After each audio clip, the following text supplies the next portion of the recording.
se conectaba porque dejé ¿cómo se dice? Por las dudas abierto que alguien se una a través de ese enlace y bueno, y que poder redirigirlo hacia acá. Así que bueno, damos por comienzo este conversatorio, como decíamos en el otro, en el Meet, vuelvo a decir por acá. Recordemos que este conversatorio es grabado, está siendo grabado, ya le salió el cartelito hace un ratito. Y bueno, por lo tanto, si alguno no quiere salir, tienen casi todas las cámaras desactivadas, pero por las dudas, bueno, los invitamos a que tengan esos recaudos. Cualquier pregunta lo vamos a ir manejando de una manera bastante informal, como hemos hecho los anteriores, así que pueden activar el micrófono y hacer alguna pregunta o hacerla a través del chat, que vamos a estar atentos. En este caso, tenemos a Maximiliano Isi como invitado. Denme un segundito que me apareció alguien en el Meet. Ahí está. Y Luis, ahí va, ahí te desactivaste el micrófono. Bien, genial. Bueno, le damos la bienvenida entonces a Maximiliano. Voy a leer una pequeña información sobre él, muy breve, que él va seguramente ¿cómo se dice?, desarrollar más. Maximiliano es doctor en física, especializado en las ondas gravitacionales y en cómo usarlas para poner a prueba la teoría de la gravitación de Einstein y aprender sobre las propiedades del espacio-tiempo. Desde hace casi 10 años forma parte del experimento LIGO, que detectó ondas gravitacionales por primera vez en 2015 y que dio lugar al Premio Nobel de Física en 2017. Bueno, hasta hace unas semanas era parte del Instituto de Tecnología de Massachusetts como investigador de la NASA, pero ahora está en Nueva York, así que no tenemos ni idea en qué hora son por allá, muy temprano o muy tarde, no tengo ni idea. No, es las 5 de la tarde, así que Bueno, bien, no hay una mucha hora más. diferencia. Bien, excelente. Bueno, así que se mudó a Nueva York para continuar su investigación como miembro del Flatiron Institute, no sé, vos después explicarás un poco mejor. Y bueno, recibió su doctorado del Instituto de Tecnología de California en el 2018, hizo su carrera de grado en física y matemática en la Universidad Loyola Marymount University en Los Ángeles, y el liceo lo hizo acá en Uruguay, en Montevideo, en el Colegio Seminario. Así que es un uruguayo que está triunfando como científico en Estados Unidos, y bueno, te damos el inicio a vos, Maximiliano, para que nos cuentes tu experiencia, y bueno, bienvenido a este conversatorio. Bueno, genial, es un gusto para mí estar acá. Disculpen las complicaciones técnicas que tuvimos, pero funcionó, más tarde, más temprano. Bueno, ya me hiciste la introducción muy bien, así que yo les iba a contar un poco. Yo soy de Montevideo, Uruguay, que viví ahí hasta el fin del liceo. Cuando terminé el bachillerato en el Colegio Seminario, conseguí una beca para venir a estudiar acá a Estados Unidos. Hice una carrera en física y en matemática, lo que viene a ser una licenciatura, y luego a partir después de eso entré en un programa de doctorado y me quedé y seguí dentro de la carrera académica, y como nos contaban, sigo, he seguido como investigador, así que mi profesión es de físico o astrofísico. No sé si conocen un poco la idea de qué es lo que significa ser un físico o no, pero hay muchos diferentes tipos bueno, es un científico, generalmente hablando, pero dentro de la física hay muchos tipos de especialidades. Hay gente que se ocupa de los ámbitos más teóricos, que trabaja puramente con papel y lápiz, desarrollando nuevas teorías para comprender las fronteras del funcionamiento de la naturaleza. Hay gente que se ocupa de conseguir nuevas observaciones para aprender nuevos datos sobre fenómenos extremos que no conocemos aún cómo funcionan bien, ya sea en el universo, como pueden ser el tipo de cosas que hago yo, que son más que ver con la astronomía, así que estamos mirando objetos fuera de nuestra galaxia y observando agujeros negros y cosas así. Ya voy a explicar un poco más después qué es lo que hago yo. Y hay gente también, hay físicos que trabajan en un laboratorio, que tienen experimentos en los que estudian fases de la materia que son difíciles de encontrar en el día a día y que pueden dar a nuevas tecnologías. O sea, así que hay una gran gama de de temas y de especialidades y de habilidades que entran en lo que viene a ser la física. Como les decía, lo mío viene a ser la astrofísica, especializado en lo que se llama el área de las ondas gravitacionales. Tiene que ver con estudiar las facetas de la gravedad en los regímenes más interesantes, la fuerza de la gravedad, la misma fuerza que en este momento los está manteniendo sentados en sus sillas. Puede hacer otras cosas un poco más interesantes, nada más que tirarte hacia el centro de la Tierra. Resulta que la fuerza de la gravedad es una entidad dinámica que puede vibrar, puede hacer moverse las cosas, puede hacer un montón de facetas que no vemos en el día a día y que se manifiestan en el universo cuando estudiamos fenómenos extremos como la explosión de estrellas o la colisión de estrellas de neutrones o en el comienzo del universo con el Big Bang, etc. Así que si quieren yo les puedo mostrar un poco más sobre el tema de los que investigo yo, y si tienen alguna pregunta me pueden interrumpir. No sé muy bien qué tipo de contexto, si ustedes son estudiantes de ciencia o no, así que si hay algo que no... Mirá, la gran mayoría de los que están conectados ahora están en quinto científico y sexto, lo que sería sexto ingeniería, para que te hagas una idea, aunque hay estudiantes de sexto de medicina, hay docentes de física conectados, hay público bastante variado, pero por los nombres que veo, más o menos para que te hagas una idea de quinto en adelante, digamos, ¿no? Está espectacular, así que asumo que hay cierta inclinación para el área física, pero de cualquier manera párenme si hay algo que resulta extraño. Así que vamos a ver si puedo mostrarle un poco algunas animaciones por ahí. Ok. Si no veo el chat, hablen nada más porque capaz que no lo veo. Bueno, así que para explicarles un poco, como les decía, yo trabajo en ondas gravitacionales. En el día a día lo que eso significa es que analizo datos de nuestros observatorios que detectan estas ondas, así que mi trabajo tiene mucho que ver con computadoras, también con papel y lápiz, un poco menos, pero un poco. Pero ¿qué es lo que estamos estudiando? Bueno, las ondas gravitacionales, una forma de pensar qué es lo que son, es una oscilación en la curvatura del espacio y el tiempo. Es algo que suena un poco complejo, pero una de las formas en las que podemos entender lo que es la gravedad es en sí mismo la curvatura de un espacio dado como resultado de la presencia de energía o materia en esa zona del espacio. Una forma, este tipo de imagen que ven acá representado, sale de la teoría general de la relatividad de Einstein, es la manera en la que Einstein describe la forma en la que funciona la gravedad, y es, en términos simples, es decir, que en realidad objetos que están siguiendo una trayectoria dominada por la gravedad están moviéndose en una trayectoria recta en un espacio-tiempo que es curvo. Es como si tuvieran, imagínense una tela grande estrechada, un mantel estrechado, y ponen una bola de billar o una bola una roca pesada en el centro, y si giran una canica alrededor va a girar moviéndose en este espacio curvo que es la tela en una forma recta, que en realidad hace un círculo porque el espacio en sí está curvo como esta malla verde que ven acá representada. Entonces la Tierra se mueve alrededor del Sol en este espacio que en sí es curvo, en la trayectoria más recta que puede hacer, que en realidad es un círculo. Ese es el tipo de lenguaje que usamos para describir qué es lo que es la fuerza de la gravedad cuando entramos dentro de la teoría de Einstein. Y este tipo de imagen que ven así es medio estática porque el Sol está ahí y no se mueve, la Tierra va girando alrededor, pero en realidad sí tenemos configuraciones de materia que se mueven a velocidades muy grandes, cerca de la velocidad de la luz y con suficientemente masa como para modificar esta curvatura del espacio-tiempo. La curvatura misma del espacio puede vibrar y oscilar y propagarse en forma de ondas, que es lo que llamamos una onda gravitacional. Pablo, ¿tenés una pregunta? ¿Tenés una pregunta o es...? Ahí va, muy bien. Entonces, en la práctica, ¿qué es lo que es una onda gravitacional?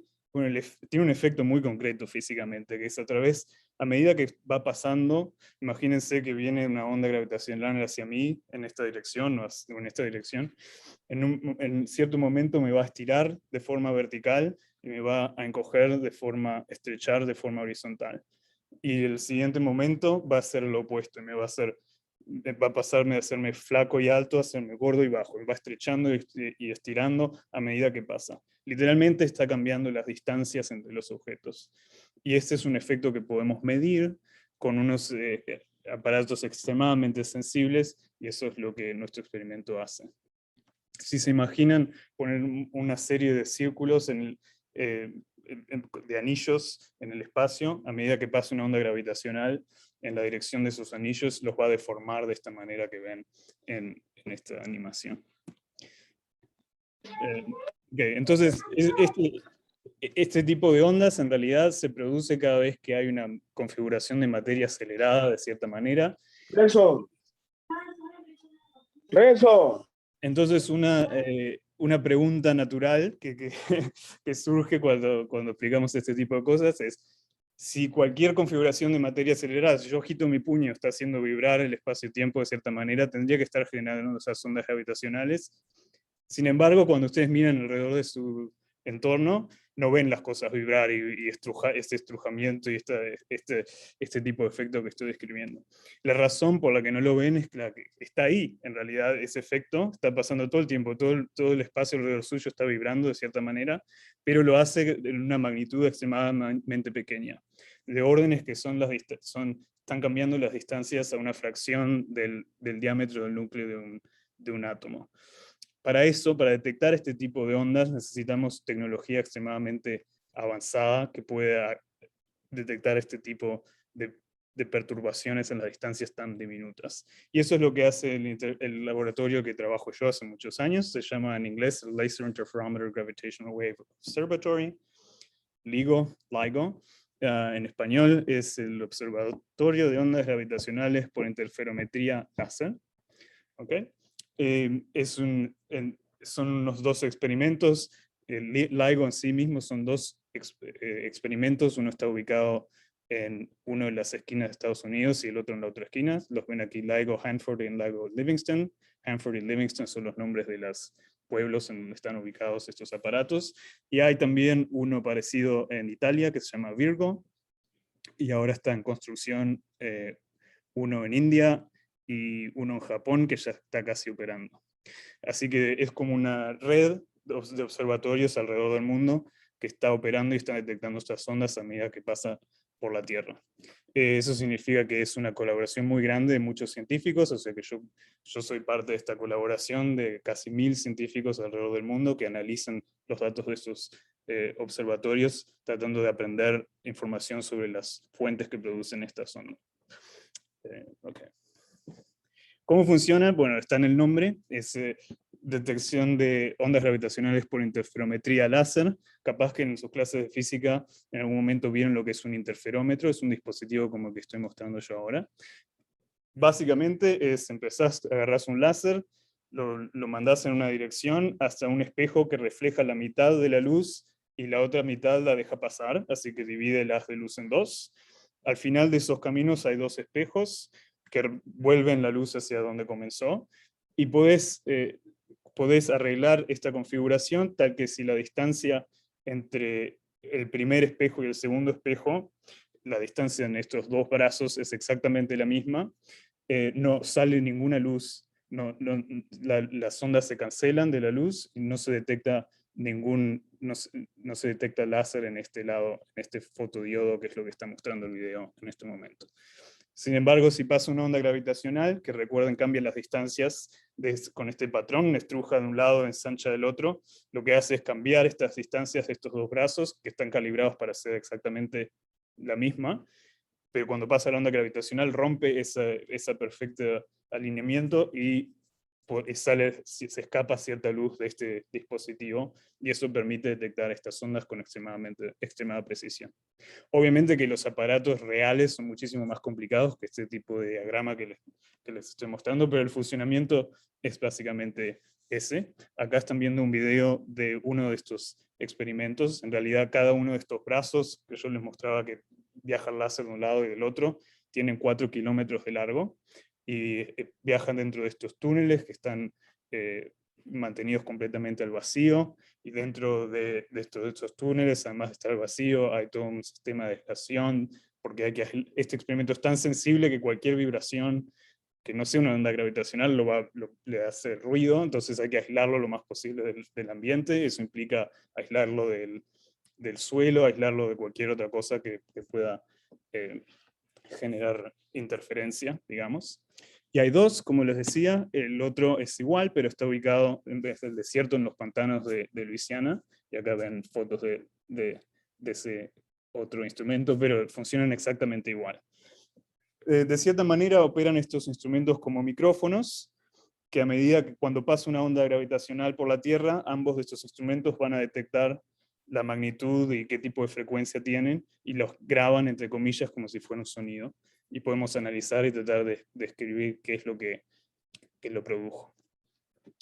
Acá lo que están viendo es un video de componentes internos del instrumento. Obvio que la parte importante del instrumento son los espejos que reflejan el láser, que es lo que veían primero, y acá ver ciertas de los equipos que mantienen el vacío dentro de estos tubos dentro de los que viaja la luz láser.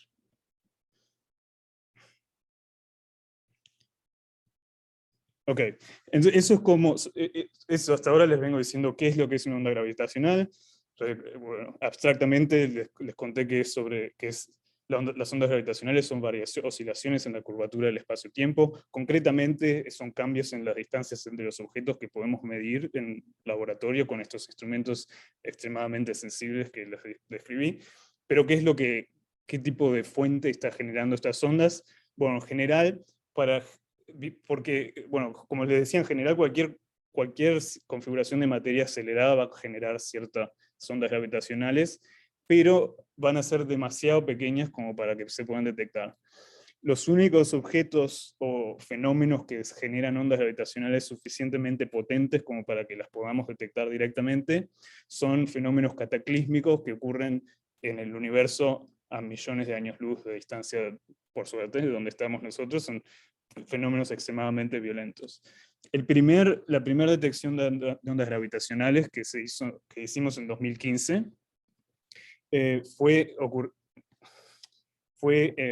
se produjo por la colisión de dos agujeros negros. Cada uno de estos agujeros negros tenía alrededor de 30 veces la masa del Sol, y durante mucho tiempo habían estado orbitando el uno al otro, y al final de este proceso, a medida que van orbitando, van perdiendo un poco de energía porque emiten estas ondas gravitacionales. A medida que emiten energía se van acercando, y eso hace que la velocidad aumente. Cuanto más chica es la órbita, más rápido van, así que van más rápido, más rápido, más rápido, más rápido, más cerca, más cerca, más cerca, más cerca, y chocan y se juntan y forman un nuevo agujero negro. En ese proceso emiten un montón de ondas gravitacionales, una cantidad tremenda, una potencia que es muchísimo mayor a la de todas las estrellas del universo visibles combinadas por un periodo de una fracción de segundo. Esa onda fue la primera que detectamos en 2015.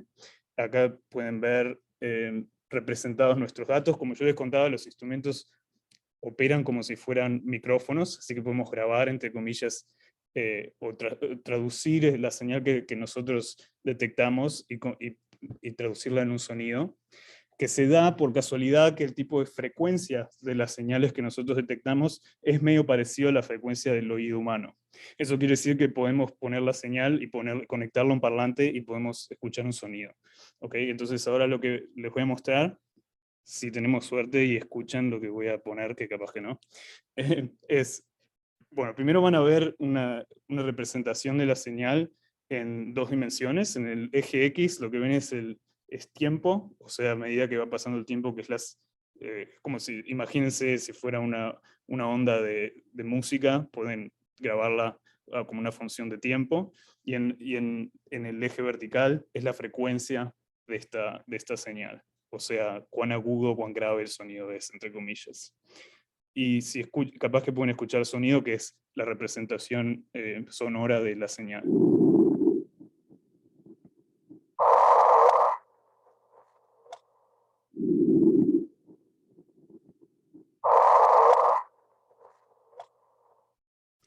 ¿Se escuchó o no? Sí, se escuchó.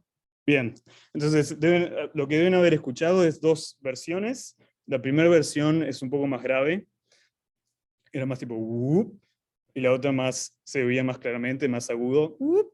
En realidad es la misma señal que le cambiamos, le subimos un poco la frecuencia en la segunda vuelta para que se escuche mejor. Y en lo que ven representado acá arriba y abajo, arriba es uno de los instrumentos, el que les mostré primero que estaba en el desierto, y abajo es el que está en el pantano. Y los dos instrumentos detectaron la misma señal y la podemos reproducir juntamente. Entonces, ¿qué es lo que ven acá? Lo que ven es, en el color, es la potencia de la señal, es cierta frecuencia, y lo que les está diciendo es que al principio tiene frecuencia más baja y menor potencia, y si miran acá, así que empieza y a medida que va pasando el tiempo va aumentando la frecuencia y aumenta la potencia también.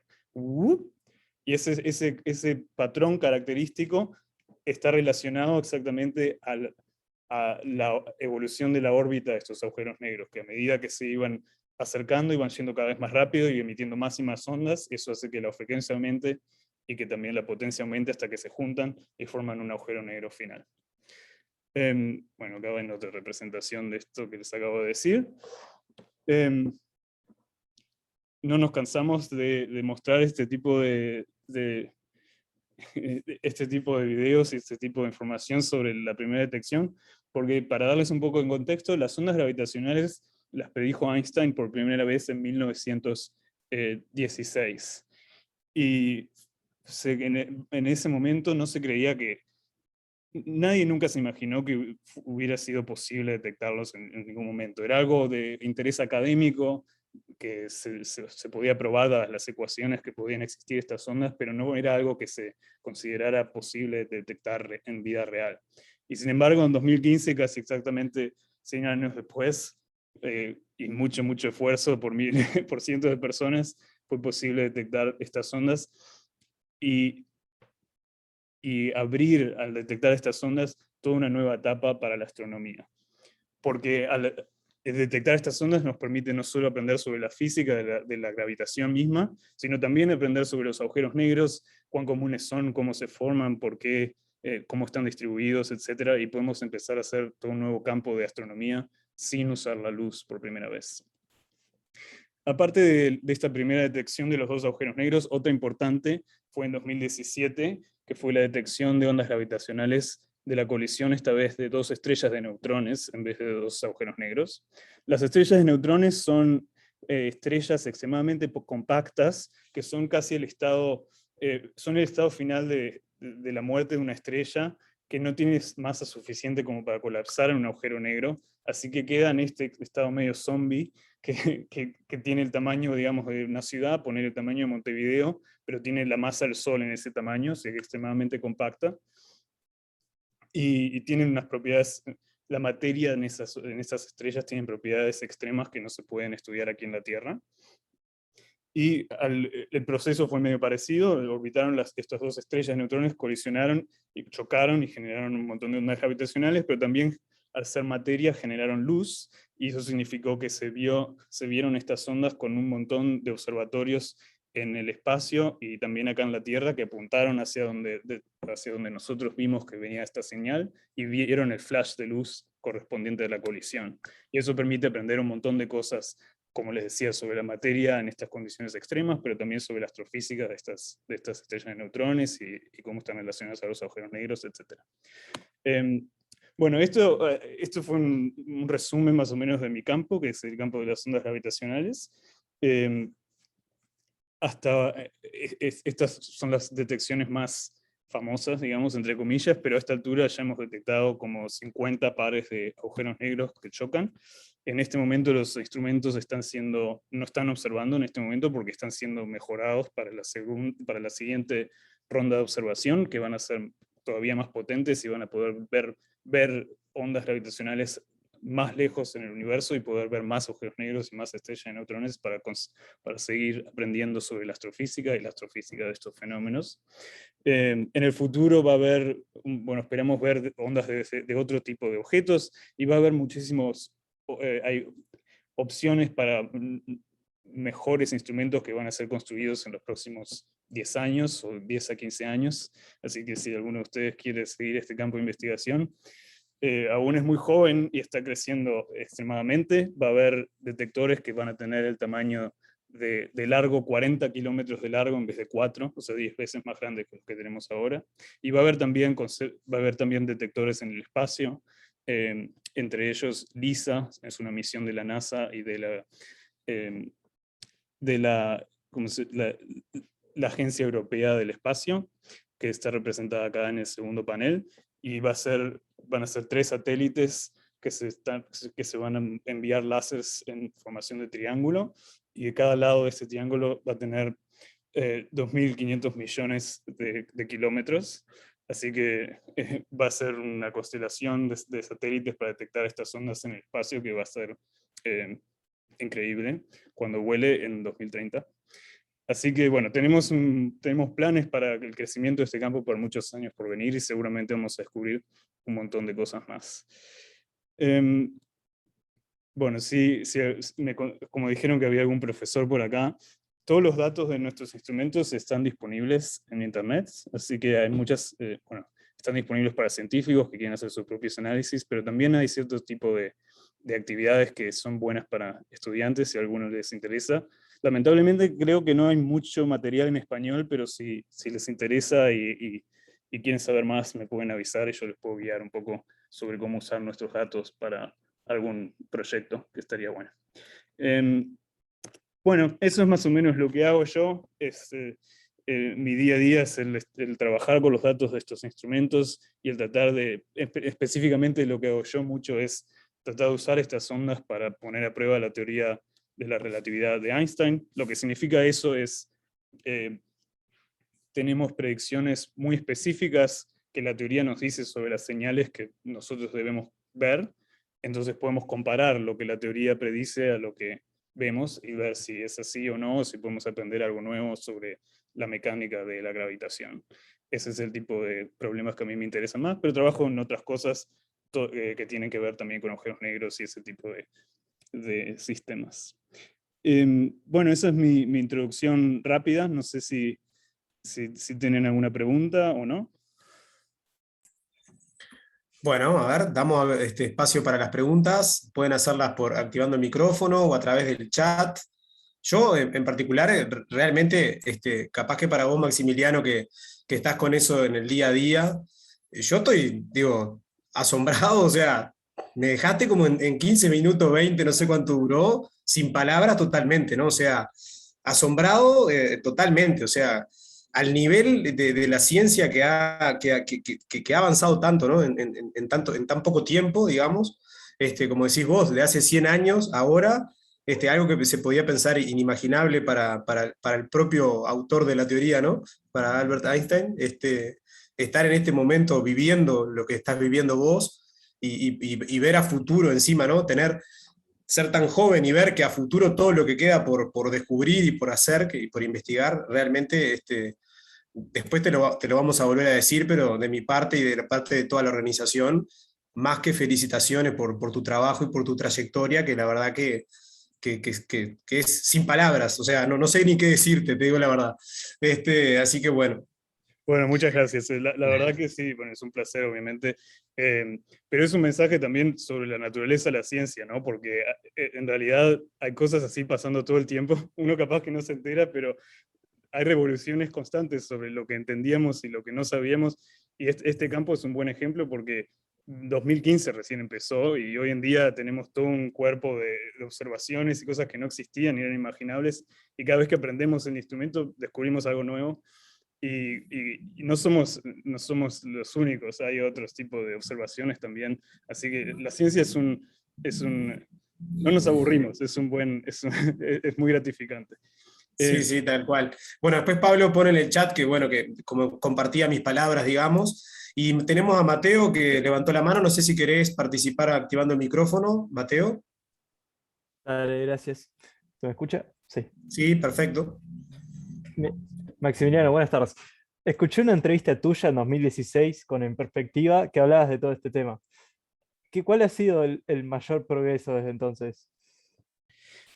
Bueno, el mayor progreso, ok, hay dos tipos de cosas que hemos aprendido. O sea, primero fue la detección en sí, que en realidad no era nada obvio que fuera posible. O sea, creíamos que era posible, por esa razón se invirtió tanta plata en construir estos instrumentos, pero de cualquier manera fue algo contundente el hecho de detectar este fenómeno, que fue un avance puramente para la física concreta, ¿no? Sin hablar de la astronomía ni nada así. Eso fue en 2015. Después, en 2000, bueno, si vos, la entrevista que vos citás en 2016, debe haber sido antes de esta detección de las estrellas de neutrones. Esa fue totalmente inesperada. Revolucionó un montón de campos dentro de lo que es la astrofísica, porque está relacionada con otros fenómenos que los astrónomos han venido observando desde hace tiempo, que se llaman gamma ray bursts, son estas emisiones potentes de rayos gamma que los astrónomos habían detectado, y esta por primera vez se pudo asociar de dónde venían directamente con esta observación, estas colisiones de estrellas neutrones, y un montón de información que aprendimos sobre este fenómeno revolucionó todo un campo de la astrofísica. Desde entonces, cada vez bueno, que aprendimos el instrumento, detectamos más y más y más agujeros negros. Eso significa que hemos podido poner a prueba la teoría de Einstein con mayor y más y más precisión cada vez que tenemos más señales, pero también que podemos entender cuáles son las propiedades de estos agujeros negros, qué tamaño tienen, cuán rápido están girando, cómo están distribuidos, y eso nos también enseña sobre las estrellas que les dieron lugar, o sea, estos agujeros negros, la forma más estándar en la que pensamos que se forman son como lo que queda de cuando explota una estrella de cierto gran tamaño. El centro de esta estrella se contrae sobre sí mismo y tiene suficiente masa como para nunca dejar de contraer, y forma este agujero en el espacio. Entonces el entender las propiedades de estos agujeros negros cuando tenemos gran cantidad de detecciones nos enseña sobre la evolución de las estrellas y las galaxias, y también eventualmente, de a poco, cada vez que vamos detectando más señales como esta y otras mejores que vamos a ver, podemos también usarlas para medir la velocidad de la expansión del universo. Así que hay un montón de cosas que vamos aprendiendo. Eh, y sí, lo mejor es que es una incógnita. Hay muchas preguntas que aún no entendemos sobre por qué estos agujeros negros tienen el tamaño que tienen. Son demasiado grandes, más grandes de lo que esperábamos, por ejemplo. No están girando tan rápido como lo que esperábamos. Así que en realidad lo que nos emociona más son las preguntas que aún no hemos resuelto, en realidad. Así que sí, hay un montón de cosas también sobre aspectos más que tienen que ver sobre las propiedades de la materia de estas estrellas de neutrones. También hemos aprendido cosas con esas observaciones. Eh, y sí, cada día que observamos aprendemos algo nuevo, así que ese es mi resumen. Bueno, excelente. Más preguntas que quieran hacer, recuerden, pueden activar el micrófono, pueden hacerla por el chat. Yo te voy a hacer una pregunta mientras esperamos que alguien la haga. Yo también estuve investigando un poco sobre vos, y sobre tu juventud más que nada, porque acá en Mercedes, en nuestra ciudad, bueno, la pandemia cortó todo, ¿no? El tema del COVID, pero veníamos haciendo varias ediciones de Olimpiadas de Matemática, participando, y tengo entendido que fuiste un ex olímpico de física. Entonces te quería consultar qué tanto eso influyó en lo que haces ahora, ¿no? En el participar de esas Olimpiadas, de qué tanto fue de incidencia en lo que haces ahora, digamos. Sí, bueno, como experiencia fue genial. Obviamente que ya tenía un interés grande en la física, más que nada por curiosidad. Así fue como entré en la física. En realidad fue tratar de entender cómo funcionan las cosas, y eso me llevó a tratar de entender un poco más la física, y terminé entrando en las Olimpiadas. Obviamente que me dio una base muy sólida a la preparación en sí, pero también fue muy gratificante el conocer un montón de gente con intereses similares, y sobre todo al haber ido a las Olimpiadas internacionales, conocer también gente de todos los países, de todos estos diferentes países en Latinoamérica, y ver que bueno, que hay mucho en común y entender y ver que la ciencia también trasciende las culturas, un poco ese fue mi primera experiencia de ese tipo, que en realidad ha continuado, porque nuestro trabajo es completamente internacional. En un día trabajamos con colaboradores en Francia, en Alemania, en donde sea, y estás todo el día trabajando con gente de diferentes, que vienen con diferentes culturas, diferentes historias, y la verdad que es una experiencia muy rica, y las Olimpiadas creo que fue la primera semilla de ese tipo. Así que si están interesados, les recomiendo, sí, invertir, vale la pena. Bien, buenísimo, buenísimo. Bueno, más preguntas que quieran hacer. Anímense que está muy interesante todo lo que estamos escuchando. Valen Y también es una preguntas oportunidad sobre única. lo que expliqué, porque en realidad, en general, les daría una hora para explicar un poco mejor, en más detalle, qué es lo que son temas un poco abstractos, así que si hay algo que quieren que revise también. Eh, Hola Franco y Maximiliano, ¿puedo hacer un comentario? Claro que sí, Carlos. Bien, yo estoy en el área de la astronomía particularmente y este tema, que se había dado alguna charla en alguna oportunidad anterior, donde tuve la oportunidad de participar, particularmente sobre el tema de las ondas gravitacionales, era el que hice este contacto que me alegra que haya cristalizado de esta forma, ¿no? Yo no quiero ir mucho al área concreta porque capaz que trasciende un poco lo que es la idea del conversatorio, pero dejaste entrever recién el que el interés del científico, del investigador, pasa muchas veces por las preguntas que están formuladas y que todavía no tienen respuesta. Y obviamente la cosmología es una ciencia frontera que tiene muchas preguntas sin respuesta.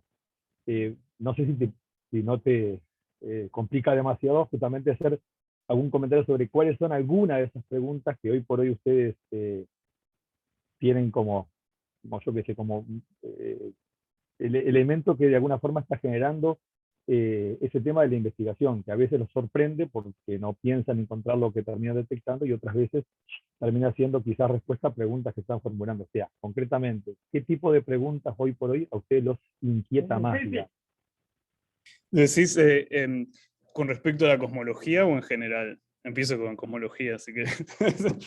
La que quiera, pero igualmente, como para tener una idea, no quiero ir volcando demasiado el tema a lo que es el campo de la investigación, porque quizás, como dije, la idea del conversatorio puede ser más para el interior de los chiquilines, decir, bueno, ¿cómo se llega? También podría ser una pregunta, ¿cómo se llega tan lejos en función del interés que uno tiene, pero también con haber explotado los espacios, lo que significa recibir una beca y, bueno, obviamente trazarse metas para llegar a donde uno ha llegado.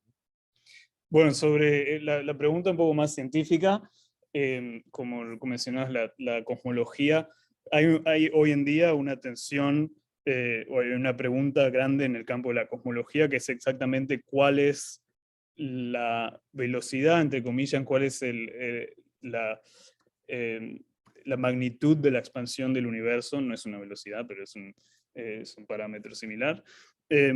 Y hay observaciones astronómicas que son extremadamente precisas e independientes, que dan respuestas un poco diferentes, suficientemente diferentes entre sí, que es al punto de que llega a ser un problema.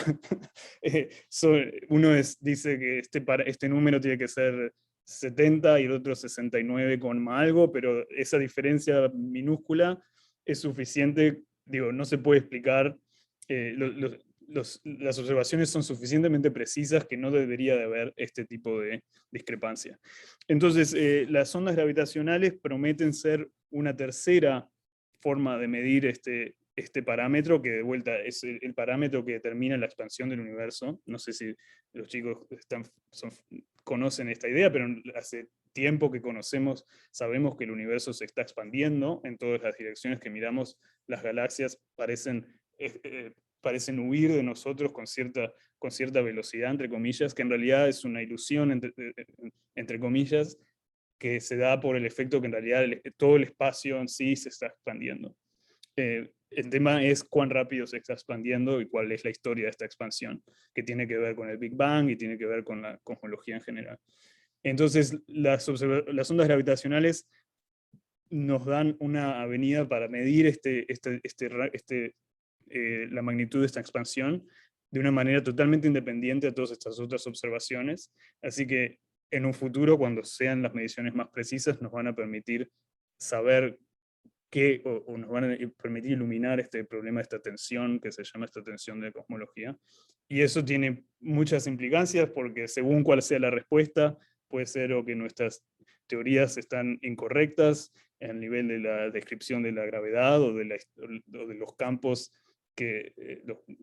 los campos que juegan un papel importante en el desarrollo del universo, cuál es la historia cuando el universo era bebé, qué tipo de mecanismos están generando esta expansión, etc. Puede ser una pregunta muy rica para responder. Así que eso es una gran industria hoy en día de mejorar este tipo de observaciones, y las ondas gravitacionales entran ahí. Esa pregunta entra en la categoría de tipo de preguntas que están bien definidas en realidad, porque sabemos que hay hay un problema y sabemos que se tiene que resolver de una manera u otra. Hay otro tipo de preguntas que son más, que está menos claro, hacia el campo de la astrofísica, como mencionaba un poco más, el tratar de explicar las propiedades de los agujeros negros que nosotros vemos dentro de la teoría general de la relatividad general de Einstein y del tipo de física común, entre comillas, que nosotros esperamos juegue un rol en la astrofísica. Podemos predecir el tipo de procesos que generan estos agujeros negros y tratar de entender cómo se forman y cómo llegan a tener la masa que tienen y el tipo de momento angular, la velocidad con la que están girando. Y eso está directamente relacionado con el tipo de estrellas que les dan la luz, entre comillas, y el tipo de procesos con el que se formaron, si se juntaron más de un agujero negro antes de que nosotros los viéramos, cuánto crecieron, en qué tipo de ambiente se generaron. Y resulta que la distribución de las masas que nosotros observamos, yo comenté 30 veces la masa del Sol, eso fue la primera detección que vimos, es mayor a la que se esperaba. La cantidad de rotación que tienen es menos de lo que se esperaba, y entonces hay un rompecabezas en tratar de entender qué es lo que, hay algo que no encaja, si es que nuestros modelos sobre cómo funcionan las estrellas, que es extremadamente complejo el modelar todo el proceso que ocurre dentro de una estrella y cómo evoluciona a través de su vida, cómo explota y todo eso, o qué es lo que hay. Eso es una pregunta que la gente está muy activa hoy en día. Pero después hay también la expectativa de que cada vez que hemos abierto una nueva forma de observar el universo, hemos descubierto algo completamente nuevo, y eso ha sido cierto cuando empezamos a observar con rayos X o con rayos gamma o lo que sea, siempre hemos descubierto un nuevo fenómeno que no esperábamos, y esta vez lo más probable es que no sea excepción. Es lo lindo que tiene, nosotros prendemos nuestros instrumentos y en algún momento vamos a detectar algo que no encaja, y ahí vamos a tenernos que poner a pensar, y ese también es un tipo de pregunta que nos motiva. Hay muchas otras preguntas, pero eso es para otra sesión. Genial, genial. Gracias. Bueno, Carlos es el profe de astronomía de acá del Liceo Campos, que fue el que nos sugirió ponernos en contacto contigo para tener este conversatorio, así que agradecemos públicamente al profesor Carlos Costa bueno, gracias a él dimos en contacto contigo, Maximiliano, y estamos disfrutando de este espectacular conversatorio. Bueno, más preguntas, chiquilines. Hay una en el chat, a ver. Una pregunta, dice, ¿cómo distribuye su tiempo en el día a día para que los alumnos tengan idea? En mi día a día como investigador, ahora, como les decía, incluye mucho trabajar con computadoras, o sea que eso implica el objetivo es el construir métodos para extraer información de los datos que nosotros medimos. Nuestros instrumentos cuando miden, están midiendo, grabando, entre comillas, estas ondas, están observando constantemente por cierto periodo, y hay que extraer estas señales, hay que detectarlas, hay que identificarlas, hay que caracterizarlas, hay que saber qué tipo, una vez que identificamos que una señal ahí, es como si vos tuvieras un micrófono prendido por mucho tiempo, ponele que lo dejás en un bosque, y después venís y vas a juntar la grabación y te pones a escuchar, y tenés que querés identificar cierto tipo de pájaro en el sonido que grabaste, o qué tipo de animal produjo cierto ruido. También querés descartar cosas que no te interesan, no sé si pasó un auto, eso lo tenés que ignorar. Todo eso implica el generar lo que esencialmente son programas de computadoras o sistemas de computadoras más o menos inteligentes que aprenden a hacer este tipo de cosas. Pero también, una vez que identificamos estas señales, es tratar de extraer la información y saber y deducir qué es lo que implica para la pregunta científica que queremos resolver, ya sea astrofísica, astronomía, cosmología o física fundamental como yo.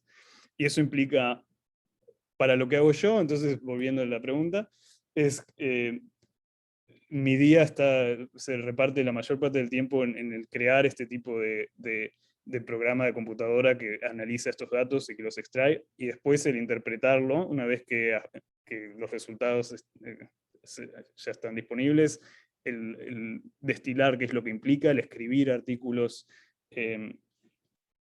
científicos. La actividad principal de un científico es el presentar lo que aprendimos a la comunidad. Escribimos no sé, por tema, un artículo, ponerle 15 páginas sobre esto que descubrimos, y se manda a una revista científica, que la revista científica en sí después lo envía a cierto número de lo que se llama referís, que son como el referí en un partido de fútbol, que va a leer y va a tratar de evaluar el nivel de investigación, si hay cosas que mejorar en el estudio o no, y eventualmente el artículo se publica.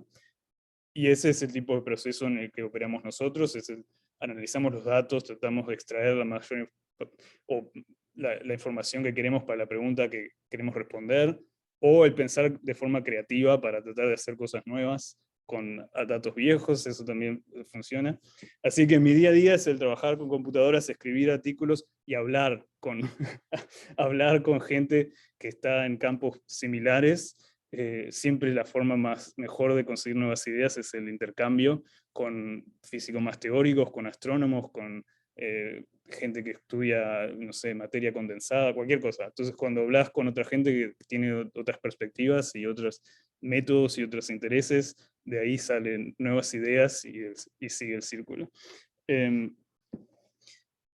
Después hay una parte que son reuniones también, como yo les comentaba, soy parte de una colaboración de muchos científicos, casi 1000 alrededor del mundo, que somos los que analizamos oficialmente, entre comillas, los datos de estos instrumentos, y eso implica que hay un montón de cosas para coordinar sobre cuando tenemos nuevos datos, qué vamos a hacer y qué análisis en qué nos vamos a enfocar o cómo se va a distribuir las tareas, entre comillas, y eso implica que tengo desde antes del COVID tenía ya muchas teleconferencias con gente en todo el mundo, y eso es interesante también. Bueno, y también una gran parte es viajar a conferencias, presentar y compartir ese tipo de lo que vamos aprendiendo y aprender de otros. Así que esa es la vida de un científico como yo. Otro científico puede ser que se pase todo el día en su laboratorio haciendo lo que sea o observando por un telescopio. No soy yo ese tipo de científico, pero hay variedad. Bueno, excelente. ¿Más preguntas? Creo que una pregunta que puede surgir, que ha surgido en otros conversatorios, es cómo fue tu proceso al hecho de una vez que terminaste el liceo, cómo fue el proceso de tu perfeccionamiento en tu carrera, digamos, donde estudiaste tu carrera de grado, tu posgrado, que yo, si bien algo dije al principio, mucha gente se unió después y bueno, capaz que pasé muy rápido yo también, que leí un poco rápido lo que vos me habías mandado como información tuya y eso, pero capaz que desarrollar un poco más una vez que terminaste el liceo, qué fue lo que hiciste y bueno, y qué llegó hasta donde estás ahora. Sí, yo nací y crecí en Montevideo, fui al colegio seminario toda mi vida, fui hasta el bachillerato. Cuando estaba en sexto de liceo, surgió la oportunidad de postularme una beca en Estados Unidos, que no era algo que yo supiera demasiado cómo funcionaba o tuviera mucha información, pero me animé y funcionó, y dado eso me fui a vivir a Los Ángeles, en California, donde hice mi licenciatura en física y matemática. Una vez estando allí, acá el sistema funciona mucho basado en las pasantías, así que cuando yo estaba haciendo mi carrera, empecé haciendo una pasantía en el laboratorio LIGO, que es donde terminé siendo el doctorado. Y una vez que me gradué con mi licenciatura, seguí en Caltech, en la otra universidad en California, y cuando estaba ahí haciendo el doctorado, se descubrieron las ondas gravitacionales, fue todo fue muy bueno estar ahí en ese momento histórico, tuve suerte. Y luego, después de ahí, decidí seguir en la trayectoria académica, que implica, en general, después de que uno consigue un doctorado, se hace un postdoctorado, que es una posición de científico, pero que no es profesor, y eso es lo que estoy haciendo ahora hasta hoy. El siguiente paso sería ser profesor.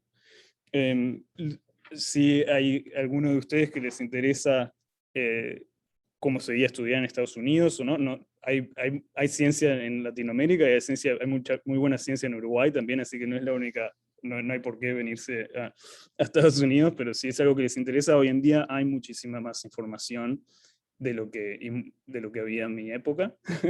Ya en ese momento siempre hubo muchas oportunidades, que está bueno, porque en realidad yo cuando era joven no sabía, pero en realidad hay muchísimas becas, hay muchísimos concursos, hay muchísimas cosas, y hoy en día es muy fácil conseguir información si es algo que les interesa, a través ya sea de la Embajada de Estados Unidos o en Internet, cómo funciona todo el sistema, y si es algo que les interesaría para la carrera o para un semestre o algo así, puede ser muy buena experiencia. Pero como les decía, en Uruguay hay muy buena ciencia, hay muy buenos físicos. Bueno, yo conozco los físicos en un grupo muy conocido, Rodolfo Gambini, que hace cosas más abstractas, que tienen que ver con la gravedad cuántica, pero muy reconocido internacionalmente. Y bueno, en el resto de Latinoamérica, claramente también, sobre todo en Chile, en Brasil, hay también grupos de investigación muy buenos. En Argentina también, en Córdoba, por ejemplo. Pero sí, esa fue más o menos mi carrera. ¿Tienen alguna pregunta concreta? Encantado. Sí, mira, bueno, yo antes que leerte la pregunta que te hace Belén, te iba a consultar ahí en el tema de la beca, porque hemos tenido otros conversatorios que también han sido con otros uruguayos que han ido al exterior y han obtenido alguna beca. Particularmente tuvimos el primer conversatorio con un mercedario que está en Estados Unidos, que obtuvo la beca a través del deporte, digamos, ¿no? Entonces, capaz que una de las preguntas que se pueden hacer los chiquilines es si tu beca era del mismo estilo o era un tema de que te hacían alguna rebaja al nivel económico, digamos, para acceder a la universidad bueno, cómo era ese tema de la beca. Esa es la pregunta que te hago como para seguir ese tema un poquito más. Y la pregunta que te hace Belén es si hay algún uruguayo trabajando con vos en este momento. Mi beca no era de deporte, porque nunca jugué al fútbol, así que no. Pero no, mi beca era completa. La universidad acá a diferencia de Uruguay, es extremadamente cara, incluso para gente que es de Estados Unidos. Cuesta una mini fortuna casi ir a la universidad, así que en general siempre implica conseguir cierto tipo de ayuda, ayuda financiera. Hay muchas universidades y hay muchas oportunidades porque el sistema funciona así, les gusta mucho también alcanzar y integrar gente de otros países, es algo que es muy común, así que, bueno, es solo el informarse y el saber qué tipo de requerimientos cada universidad va a tener cierto tipo de van a buscar diferente tipo de perfil para las becas. En cuanto a algún uruguayo ahí. Bueno, y después una vez, eso es para la universidad. Si uno después quiere hacer un doctorado, los doctorados en ciencia en Estados Unidos y en Europa, creo que también, son siempre financiados en general. O sea que no es algo que no sé si ustedes saben cómo funciona el sistema, pero es algo, una vez que cuando querés ir a hacer tu doctorado, en realidad te pagan un salario. Así que una vez que ya estás en ese tipo de sistema, funciona de manera diferente. No estás pagando. A no ser, en general, a no ser que sean másters, los másters en general son pagos. Pero los que son programas de investigación, como un doctorado, vienen con compensación. ¿Cuál era la pregunta? Uruguayos. Hay muchos uruguayos científicos que he conocido en estos años. Desde cuando vivía en Uruguay no conocía tanto, pero una vez estando acá afuera, conozco ya sí 3 o 4 en campos similares. Bueno, conozco físicos más que nada, pero seguramente hay muchos más en general, hablando de biología, etc. La mayoría hizo la carrera en Uruguay y después o vino a hacer un posgrado después al exterior o pasó algún momento por el exterior, por eso lo conozco yo. Pero sí, no soy para nada el único, para nada el único. Soy el único, creo, en este experimento, creo que soy el único. En las ondas gravitacionales, sí, pero no en la física en general. Y bueno, y de hecho conozco chicos ahora que están haciendo su carrera en Harvard o en MIT, uruguayos, así que es algo que se puede hacer, sí, si tienen ganas, sí. Lleva esfuerzo, ¿no? Nadie les va a regalar nada, eso también está claro, pero es posible. ¿Y sentiste mucha diferencia, por ejemplo, en los primeros años de la universidad, en la carrera de grado, con los conocimientos que te fuiste de Uruguay? Supongo en matemática y física habrán sido las dos áreas que habrás necesitado más base, supongo, no sé. Bueno, la verdad que yo en ningún momento sentí que mi preparación fuera insuficiente, lo contrario. La preparación que personalmente yo recibí en Uruguay eh, fue hasta hoy en día, creo, una base extremadamente sólida, que facilitó también obviamente la integración, el mudarse a otro país y todo, porque eso no es una carga menos. Así que sí, no, el nivel académico de que yo recibí en Uruguay, sin ninguna queja, la verdad. De hecho, hoy en día tomaría estudiantes de Uruguay más que de otros lados. Bien, buenísimo. Bueno, capaz que una de esas puedes incentivar un poco ahí en donde estás, a tomar pasantes de acá de Uruguay a que vayan para ahí a conocer. Sí, ha pasado, sí. Sí. Ah, bien. Bueno, más preguntas, chiquilines. ¿Alguno que quiera activar el micrófono, hacer alguna pregunta o a través del chat? Sean conscientes lo que estamos viviendo, iba a decir presencialmente, pero imposible, en este momento, ¿no? No sé si son conscientes con el científico que estamos hablando. Es Tengo increíble. otra, sí, Bueno, genial, Mateo, dale. no molesta. Eh, ¿Cómo nos acercan las ondas gravitacionales al viaje espacial? Bueno, no nos acercan. Eh, las ondas gravitacionales hoy en día siguen siendo un área de investigación extremadamente, bueno, la palabra es académica, ¿no? Hay muchas aplicaciones tecnológicas que salen del hecho de la construcción de los instrumentos, eso sí, o sea, el construir los aparatos que nos permiten detectar estas ondas gravitacionales requiere tecnología extremadamente avanzada y requiere empujar lo que es posible y la frontera tecnológica en ciertas áreas que tiene que ver con la precisión que requieren estos instrumentos.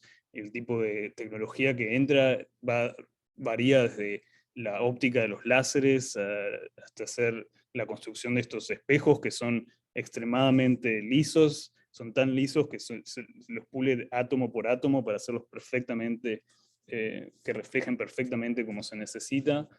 Hay todo tipo de tecnologías que se desarrollan para la construcción de los instrumentos, pero las ondas, y eso tiene aplicaciones en el mundo, fuera de la academia, pero las ondas en sí, las ondas gravitacionales, no nos van a permitir nada fantástico como viajar en el espacio, aunque sea no directamente dentro de los próximos 100 años, probablemente, no sé, o más, capaz. por la razón que, la misma razón que las ondas gravitacionales fueron difíciles de detectar, y también la misma razón que los hacen interesantes de detectar, es la que casi no interactúan con nada a medida que se propagan. Es muy difícil generarlas, por eso se necesita este tipo de objetos, de procesos cataclísmicos como las colecciones de agujeros negros, etc.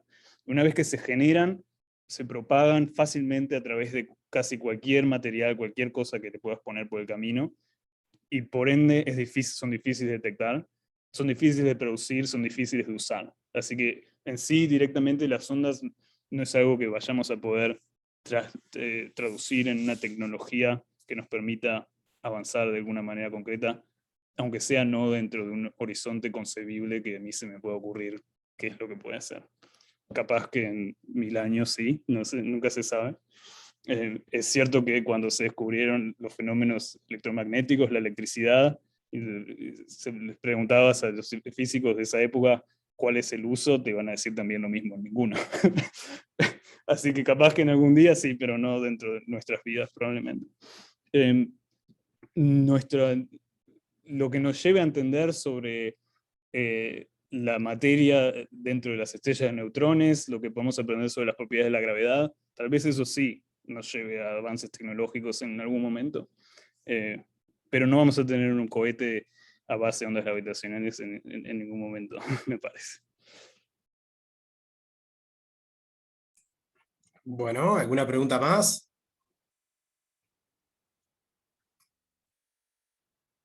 Puede ser activando el micrófono a través del chat.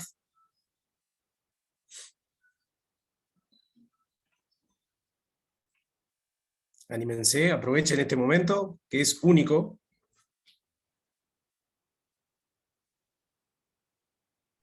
Me pueden contar también qué intereses tienen. Ustedes, la mayoría, algunos que les interesa en ingeniería, física, medicina. Bueno, tengo una pregunta. ¿Qué relación hay entre este tipo de ondas y la física cuántica? La física cuántica y la gravitación no es algo que no se llevan muy bien. No se llevan muy bien las dos teorías, es difícil compatibilizarlas.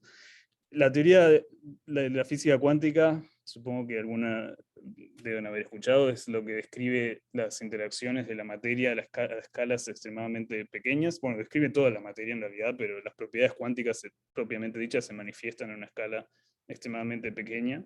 Los átomos, las partículas, electrones, cosas así.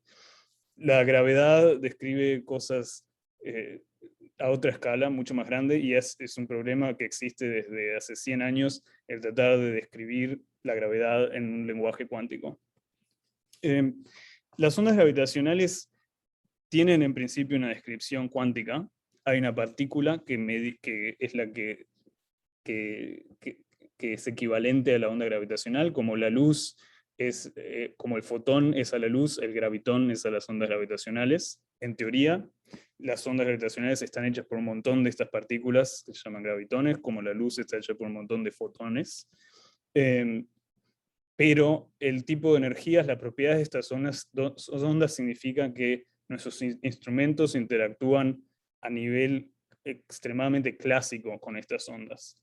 O sea que no son sensibles a la naturaleza cuántica de las ondas gravitacionales y no lo van a hacer dentro de ningún momento, ningún futuro próximo. Quiere decir que los instrumentos interactúan con una cantidad enorme de gravitones en un estado coherente, que quiere decir que lo que vemos es una onda clásica. O sea que en principio tiene una naturaleza, propiedad cuántica, pero nuestros instrumentos no lo detectan, a diferencia de con una onda electromagnética que se puede detectar cuál es la naturaleza cuántica de estas ondas. Hay todo otro aspecto también sobre la naturaleza de la gravedad y sus propiedades cuánticas y la posibilidad de que se puedan manifestar en las propiedades de estos agujeros negros que nosotros estamos observando.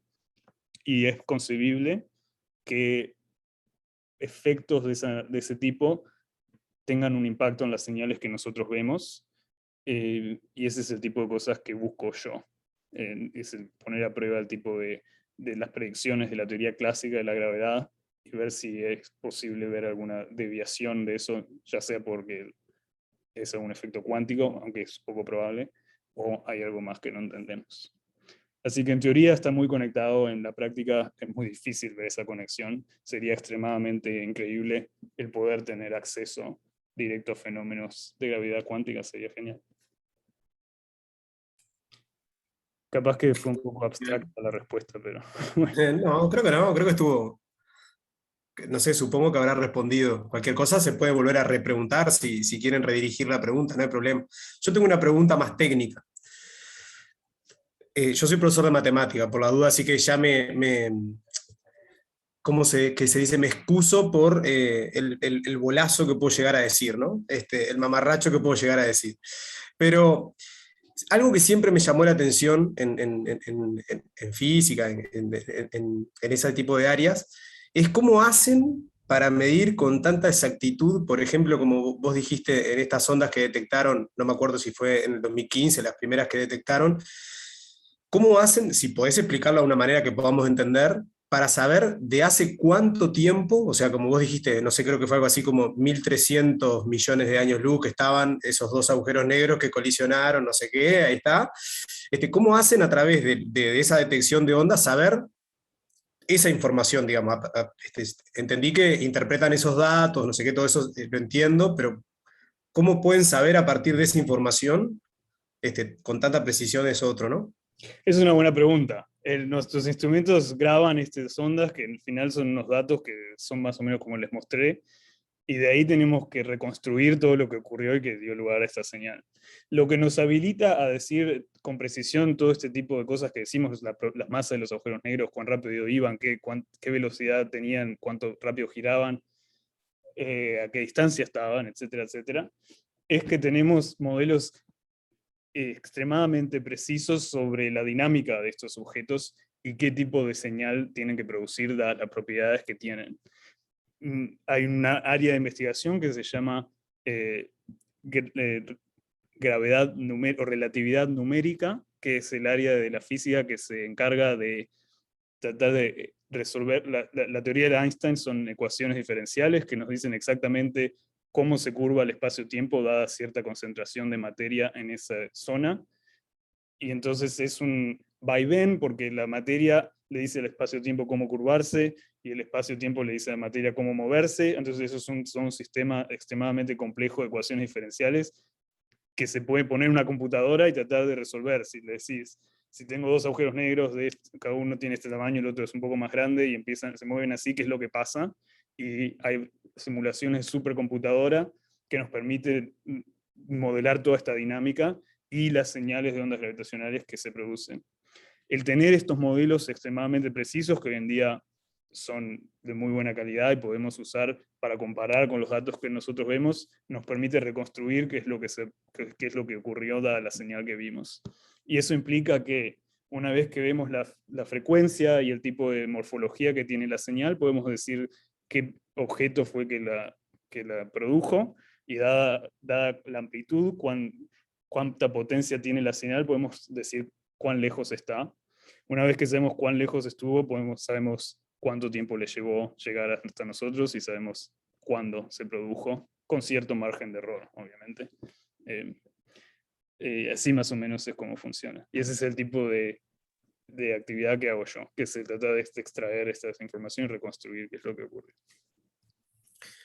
Increíble, te lo diré, digo, es realmente, o sea, como te decía hoy, vos que estás todo el día en eso, capaz que lo tendrás tan incorporado bueno, que para uno que no está en el mundo de la física, propiamente dicho, es increíble cómo se puede saber todo eso con la tecnología de hoy en día, y bueno, y como vos decís, con toda la matemática, no le demos, démosle la importancia que la tiene, obviamente. Pero esto en tono de broma nomás.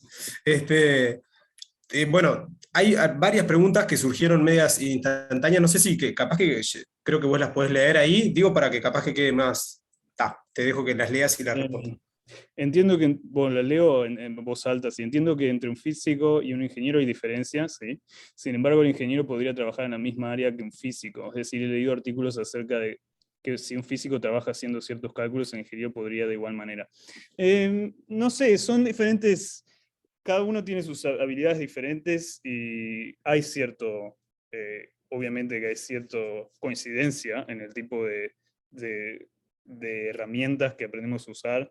La forma en que pensamos es un poco diferente y obviamente el tipo de fundación, el tipo de entrenamiento que tenés como físico es diferente que el entrenamiento que tenés como ingeniero, el tipo de cosas a que sos expuesto cuando haces esa carrera es diferente, la manera de pensar es diferente y tus objetivos son diferentes. Obviamente que tenemos un montón de ingenieros trabajando en nuestros instrumentos, porque sin ingenieros no podríamos haber hecho nada.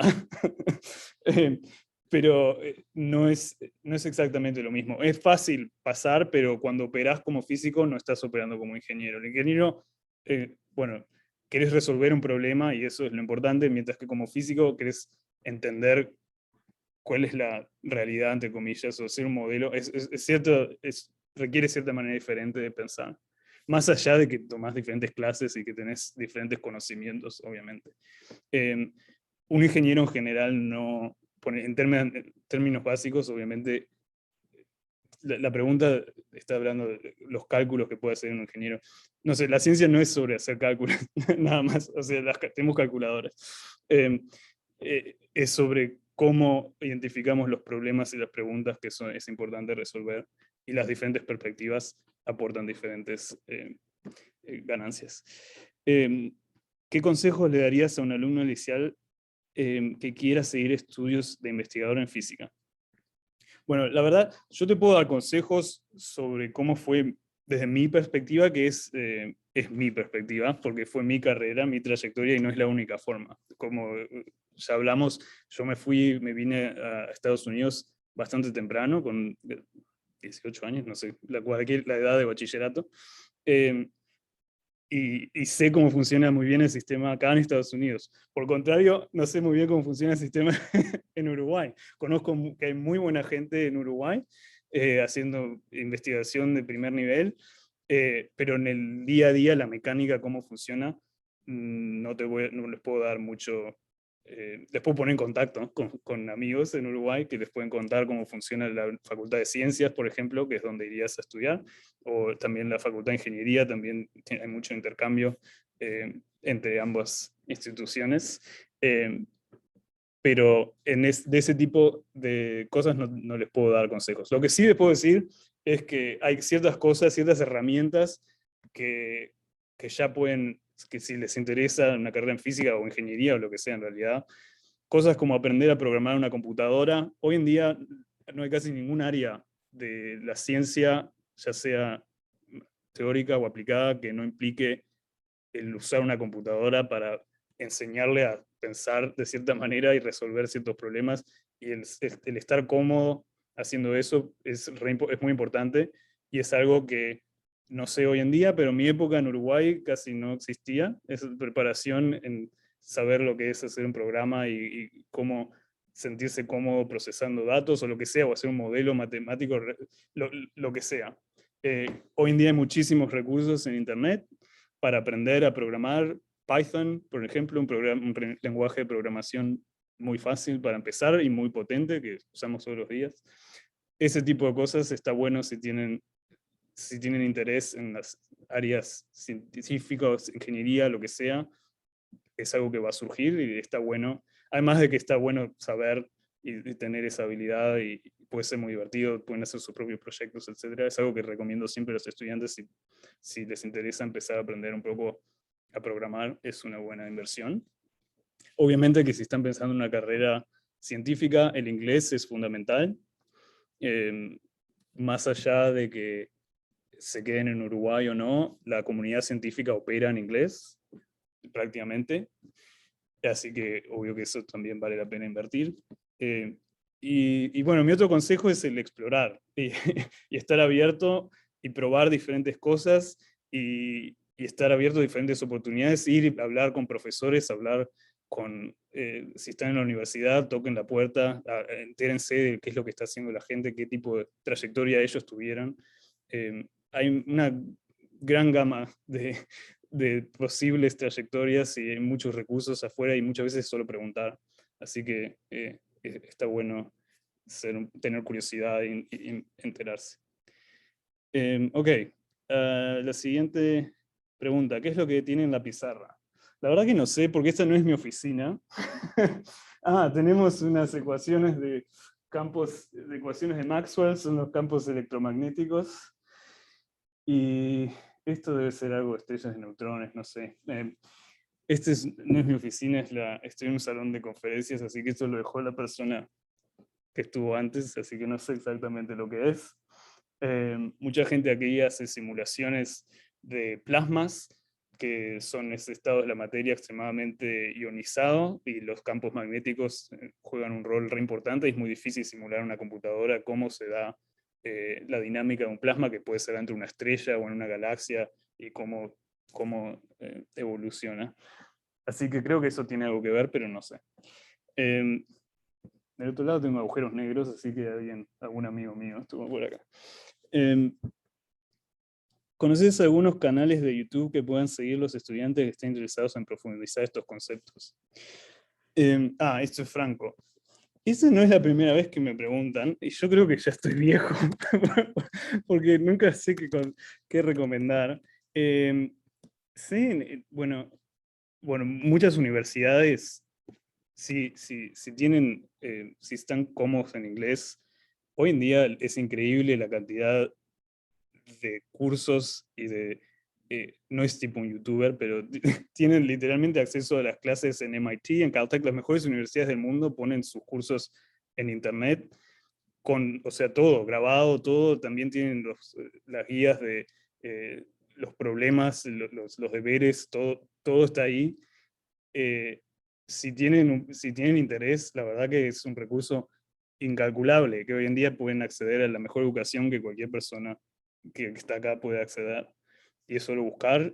MIT, por ejemplo, tiene un gran centro, fue uno de los primeros, creo que es ocw.mit.edu, y tiene un montón de recursos de todo tipo. Y después cosas más, bueno, nosotros tenemos un canal de YouTube, LIGO, creo, debe haber cosas por ahí. World Science Festival, todo lo que conozco yo está en inglés, discúlpenme. Y bueno, por ahí son algunos que conozco yo, pero creo que hay mucha cosa más que no paso mucho tiempo en YouTube, así que bueno, disculpe. Ese último que nombraste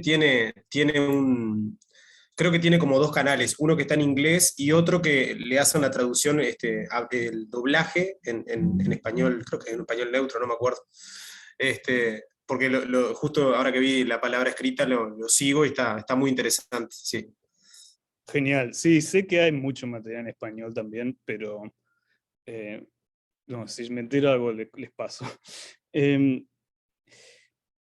Sigo la siguiente pregunta. Me animo a insistir sobre las inquietudes que los mueven en la investigación futura. Tu área de investigación está en el campo de la física moderna y pensé que en algún momento iba a surgir el tema de la materia oscura. Sí, lo manejan como posible conexión con los agujeros negros. Sí, no se me ocurrió, pero sí está relacionado también con la cosmología que hablábamos un poco antes. La materia oscura no es oscura, es invisible en realidad. Si no conocen, es la mayor parte del contenido en materia del universo. Sabemos que no es materia común como la que los rodea, como los átomos y las cosas que conocemos. Es otro tipo de materia que no parece interactuar con nada con el resto, a excepción de forma gravitacional. Sabemos que está ahí porque vemos cosas, la forma en la que las galaxias giran, podemos ver el movimiento de los objetos alrededor, sabemos que es un montón de materia en cierta zona del espacio, pero no sabemos qué es lo que es, no interactúa con la luz, no la podemos estudiar. Las ondas gravitacionales obviamente interactúan con la materia oscura, sea lo que sea, porque es un fenómeno puramente gravitacional, o sea que tiene la posibilidad de que podremos aprender capaz sobre este tipo, cuál es la naturaleza de esa materia, que es una de las preguntas más grandes de la ciencia hoy en día. Concretamente, ¿qué tipo de cosas podemos hoy en día tratar de resolver con las ondas gravitacionales? Bueno, más allá de tratar de medir cuál es la cantidad de materia negra que está relacionada con la expansión del universo, Es posible que los agujeros negros de cierto rango de masas contribuyan a la materia negra. Según el tamaño, es posible que parte de la materia negra, en realidad, materia oscura, en realidad sea un montón de... parte de eso sean agujeros negros que no hemos visto de otra manera, que pueden estar contribuyendo a este tipo de materia misteriosa. Entonces, parte de eso puede ser que sean agujeros negros. Si es así, nosotros vamos a detectar señales de estos agujeros negros y podemos poner límites en cuánta fracción puede ser de la materia oscura. También es posible, hay otras ideas sobre qué es lo que puede ser la materia oscura. Por ejemplo, puede ser una partícula extremadamente liviana, se llama un ultralight boson en inglés. Es una idea que puede ser una partícula súper liviana, casi con un poquito de masa, casi ninguna masa. Si existe ese tipo de partícula, va a interactuar con agujeros negros que giran muy rápidamente y esa partícula va a formar como una nube alrededor del agujero negro, y esa nube va a generar ondas gravitacionales que nosotros podemos ver. Eso es un tipo de cosas en las que yo he trabajado también. Son ideas especulativas, pero son formas en las que estamos buscando ver cómo las ondas gravitacionales pueden informar este tipo de cuestión. La verdad es que no sabemos, hay muchas ideas, hay muchos modelos, y sí, es posible que nosotros podamos contribuir a la discusión. Ok, Sheldon Cooper was there. Supongo que eso es sobre Caltech. Sheldon Cooper es Big Bang Theory, el programa de televisión que está ubicado en Caltech, que es donde hice mi doctorado. En realidad no lo filman ahí, lo filman a unos kilómetros en Burbank, pero bueno, es cierto que creo que solo iban al campus cuando entrevistaban a Stephen Hawking, que a él no lo hacían ir al estudio. Bueno, no sé si tienen alguna pregunta más o ya vamos cerrando, como les parezca. Sí, sí, damos lugar a 2 o 3 preguntas más, aprovechen a preguntar, que este es el momento de hacerlo, y ya después cortamos, que ya hace un buen rato que estamos con Maximiliano, al cual estamos muy agradecidos por su tiempo.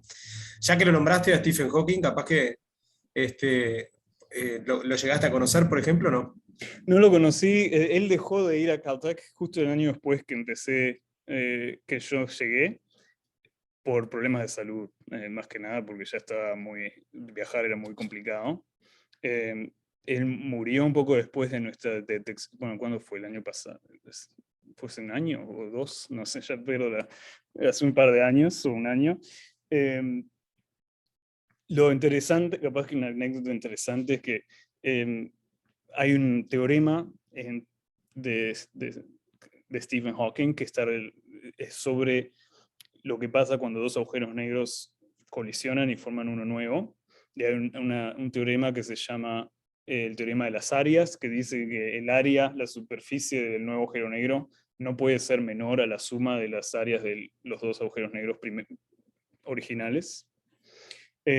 Y Stephen Hawking, cuando nosotros detectamos las primeras ondas en 2015, preguntó si habíamos podido corroborar esta predicción o no, pero resulta que en esa época no teníamos los métodos para hacerlo, y después, en realidad, hace un par de años, unos colaboradores y yo vimos cómo hacerlo, y gracias a una idea que nos dio Kip Thorne, que ganó el premio Nobel en 2017, fue el que ganó el premio Nobel por el descubrimiento, que le había preguntado a Stephen Hawking, lo hicimos y lo corroboramos. Así que pudimos corroborar el teorema de Hawking, pero lamentablemente justo había muerto hace poco, así que bueno, lo hicimos en su honor.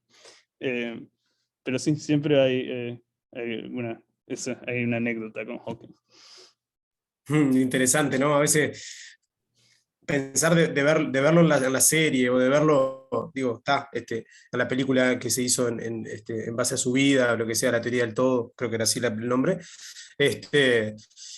y bueno, y saber que tuviste algún vínculo interesante también, ¿no? A veces uno piensa, estos científicos que están en otro lado, y bueno, estar en contacto contigo ahora que estuviste de algún momento vinculado a él, a mí me llama la atención bastante en realidad.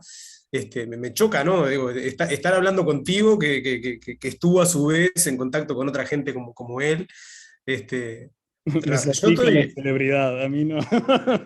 no, pero no desde el punto de vista de la celebridad, sino desde el punto de vista de la importancia de esos científicos y de la importancia de vos como persona, ¿no? Como científico, bueno, que me parece que estaría bueno que seas más reconocido acá en Uruguay, porque yo realmente trato de seguir bastante la ciencia en general. Obviamente que sigo más desde el área de la matemática, pero bueno, yo en particular conocí tu nombre gracias a Carlos, que como dije hoy, y bueno, me hubiera gustado saber más de tu nombre, de que estás vinculado en la ciencia en lo más alto allá en Estados Unidos. Bueno, así que mientras no haya ninguna pregunta, entonces, no, a ver, Diego puso algo ahí. Si pudiste leer un libro ahí de Hawking. No conozco ese libro, conozco uno que leí cuando estaba en, no sé, que tendría 15, 14 años. Se llama El universo, no me acuerdo. El libro famoso que escribió Hawking. La historia del tiempo. Ese es el libro más famoso, popular que le escribió. Que es muy recomendable. Hoy en día está un poco, bueno, es antiguo, pero es muy, muy bien escrito. Una corta historia del tiempo. Excelente, excelente. Bueno, entonces, si no hay más preguntas, vamos dando un cierre. A ver, ahí, te agradece Carlos. Bueno, gracias, agradecerte Maximiliano y, bueno, y al equipo que somos muchos docentes del liceo que organizamos estos conversatorios. Vamos dando por cierre, salvo que aparezca alguna pregunta a último momento, pero yo ya voy dando el cierre. Desde Uruguay, entonces, te agradecemos muchísimo, desde el Liceo Campos en particular.